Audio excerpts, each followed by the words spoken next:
حدیثیں لکھنے بیٹھا. پہلی مرتبہ اس موقع پہ میں نے وہ حدیث پڑھی, اتفاق سے اس سے پہلے میری نظر سے نہیں گزری تھی. موسیٰ علیہ السلام کی روایت ہے, اس میں سب سے بڑا گناہ کیا ہے؟ سب سے بڑا ہم سمجھتے ہیں کسی کو قتل کر دینا, غیبت کر دینا, زنا کر لینا, شراب پی لینا ہے, ہم تو اس کو سمجھتے ہیں. اس حدیث میں تھا سب سے بڑا گناہ یہ ہے ماں باپ بلائیں اور میں کہہ دوں میرے پاس ٹائم نہیں ہے. یہ سب سے بڑا گناہ. اور ہم نے یہ کتنی بار کیا ہوگا؟ ہم تو آرڈر چلاتے, ماں کو کہہ دیں گے صبح اتنے بجے مجھے ناشتہ چاہیے, میرے کپڑے چاہیے, میرے دوست آ رہے ہیں, یہ پکنا چاہیے. ماں یہ نوکر ہے. اگر باپ آپ کی کو کرے تو آپ کہتے تو نے کیا کیا, تیرے باپ نے بھی تو تیرے ساتھ کیا تھا. یوں آگے بات کرتے. یہ گھروں میں خرابیاں اسی لیے آئی ہیں کہ تربیت, پہلے جوائنٹ فیملی گھر مل کے رہتے تھے, دادا دادی نانا نانی سکھاتے تھے. اب الگ رہنا سکھانے والا ہو گیا ٹی وی, کیبل, کیا سیکھو گے؟ ماں باپ جیسی کوئی نعمت اگر ناراض کیا ہے تو کبھی کامیاب نہیں ہوو گے. اکثر لوگ آتے ہیں, مولانا صاحب بندش ہو گئی, کاروبار نہیں چل رہا. میں کہا جاؤ ماں باپ کو راضی کرو, اور جن کے ماں باپ دعائیں کرنے والے ہوں وہ کبھی پیچھے نہیں رہتے, وہ کبھی پیچھے. اگر ان کو ناراض کیا ان کو نیکی کر کے ان کو راضی کرو, دیکھو کاروبار چمک اٹھے گا.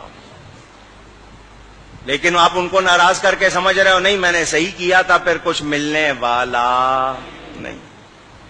حضور صلی اللہ علیہ وسلم کا ارشاد بیہقی شریف میں حدیث موجود, فرمایا میں عشاء کی نماز پڑھ رہا ہوتا, میری ماں میرا نام لے کر بلاتی, میں نماز چھوڑ کر ماں کے پاس جاتا. کتنا بڑا پیغام میرے آپ کے لیے. موسیٰ علیہ السلام مزاج میں تیزی تھی, اونچی بول لیتے تھے. جب جاتے تھے کوہ طور پر کلام کرنے, ماں پیچھے مصلی بچھا لیتی تھی. یا اللہ میرے موسیٰ کے مزاج میں تیزی ہے, بات کرتے ہوئے آواز اونچی ہو جائے تو معاف کر دینا. نبی تھے وہ, معصوم. ماں ہوتی ہے, دعا کر رہی ہے, ماں کا انتقال ہو گیا. موسیٰ علیہ السلام طور پر گئے, غیب سے آواز آئی آج ذرا ہوش سے بات کرنا, پیچھے دعا کرنے والی نہیں بیٹھی. اب پہچانو ہمارے گھروں میں بے برکتی اسی لیے ہے کہ ہم نے ماں باپ کی قدر بلا دی. مگر ماں باپ بھی بڑے عجیب ہو گئے, انہوں نے اولاد کے حقوق نہیں پہچانے. آرڈر دیتے ہیں یا مارتے ہیں یا سختی کرتے ہیں یا ان کی جو ضروریات پوری نہیں کرتے, تربیت نہیں کرتے. دونوں کو ٹھیک ہونا پڑے گا. اولاد پر ماں باپ کے 6-7 حق ہیں, ماں باپ پر اولاد کے 80 سے زیادہ حقوق ہے. پتہ سیکھتے نہیں. میری پوری تقریر اس موضوع پر بھی ہے, اس کی بھی ریکارڈنگ ہے, دیکھ لینا, سن لینا. پہچانو, کوشش کرو, اپنے معاشرے کو ٹھیک کرو. جہاں ماں باپ کی قدر نہیں ہوگی وہاں برکت. کتنے واقعات ہیں, عجیب واقعات. یہ واقعہ میں نے آپ کو کئی مرتبہ سنایا ہوگا, ایک بار پھر سن لو. موسیٰ علیہ السلام جا رہے ہیں, لمبا سفر ہے. اللہ نے فرمایا موسیٰ پیدل سفر کر لو گے یا سواری چاہیے؟ یا اللہ سواری مل جائے تو آسانی ہوگی. فرمایا یہاں ہمارا ایک بندہ ہے, جاؤ اس کے پاس, وہ تمہارے لیے سواری کا انتظام کرے گا.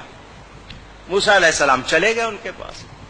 وہ بندہ نبی نہیں تھا, اللہ والا تھا. فرمایا میں اللہ کا نبی موسیٰ علیہ السلام. اس نے قدر کی, عزت کی. حکم. فرمایا میں نے سفر کرنا, مجھے سواری چاہیے. اس نے بادل کو اشارہ کیا,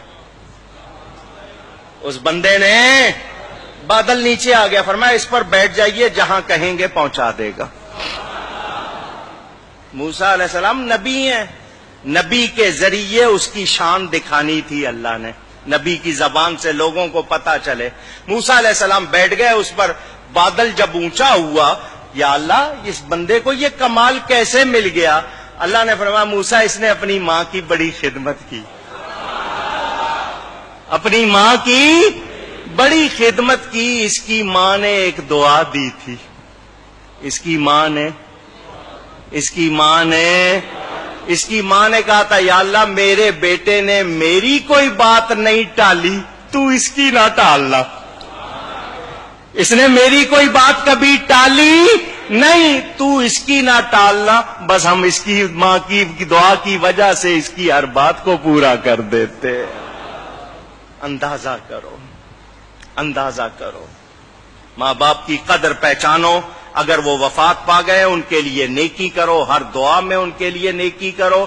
جو صدقہ دو ان کی طرف سے دو, تمہیں بھی ثواب ملے گا, تمہارا ثواب کہیں نہیں جائے گا, ان کی روح خوش ہو جائے گی.